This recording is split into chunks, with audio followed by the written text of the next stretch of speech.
Social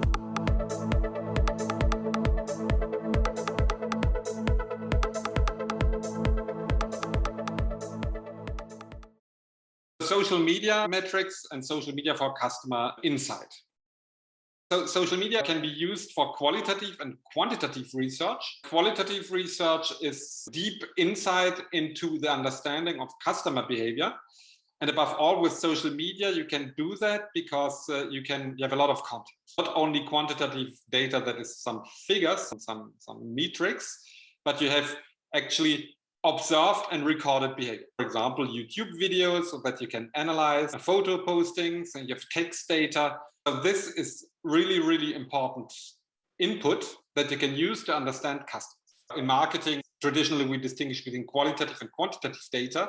Qualitative data is much richer than quantitative data, but much more difficult to analyze. Today, with artificial intelligence, we have the opportunity to analyze pictures, to analyze videos, to analyze big data, big text data.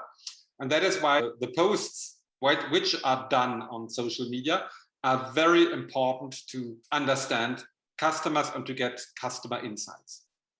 Another approach is, as you have fan pages, it's a fan community. You know, ethnography. Ethnography is a discipline to understand humans. For example, if you want to understand tribes in remote regions in Amazonia, you have the ethnographic researchers who immerse into the ethnic group to understand.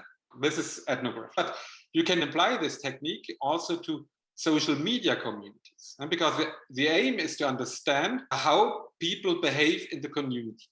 And this is called Netnography. You combine ethnography and net, which becomes Netnography. And so as a community manager, you can immerse into the fan page, into the fan group, in order to understand how the community works. What are the values? What are the benefits researched? What are they searching for? What are the problems recognized? And this immersion is very, very interesting from the marketing point of view, because you can learn a lot about these customers by doing on the Netnography. So this is another tool you can use. Now in marketing research, we use more and more this kind of approach, because it enables us to deeply understand the needs and the behaviors of communities. It enables us also to identify opinion. When interacting with the community, you very quickly see who is posting most, who is interacting most. And that is why it's an interesting tool to get customer insight. Which are the steps in ethnography? First of all, you have to identify your fan page, your online community. You have to select those with high traffic. In a third step, you will learn about the culture. The culture means which are the values, which are the codes, which are the behaviors, the habits they have, in order to understand better what is important for them. And you can record what they are saying. You scrap the data, and then you can analyze the data with text mining. We have now tools that can analyze all kind of text data. It is called topic modeling, topic analysis. It is analyzing the word, it's doing word counting, and then you can see which are the important values and benefits which are searched by the customers in the group. You can also do sentiment analysis in order to see positive sentiments and satisfaction, but even more important, in order to detect very early negative sentiment, that is dissatisfaction, and to see what are the points of dissatisfaction which are actually important in order to improve the product. You see an ethnography, so you have the network, the different nodes, how they are connected, and you're observing the community. You're interacting, what he says, what she says, and all this is collected, and you can then understand the important topics which are set in the community. And this is very useful and much more interesting than, for example, administrating a quantitative questionnaire, for example, a satisfaction survey, for example, it's a Net Promoter Score. It's a quantitative tool to measure satisfaction, a very easy tool. You ask your customers on the scale between 1 to 10, how they perceive their satisfaction.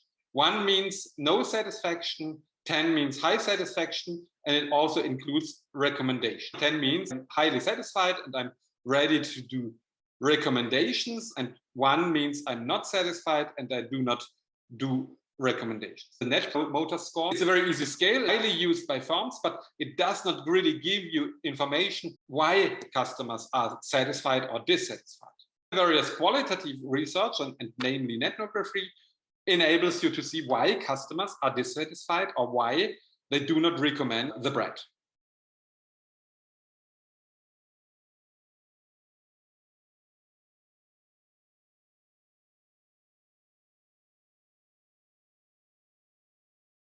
So this is qualitative analysis, but you can also do quantitative analysis because you have a lot of tools which are integrated in social media, and you can listen to what is said, and you can use tools to make social listening, to listen what people say. You can do buzz analysis, how many people talk about your brand, and you have a lot of tools to make social media measurement. You can do sentiment analysis in order to measure satisfaction and word of mouth in order to analyze reviews. And you can do content analysis of posts and reviews.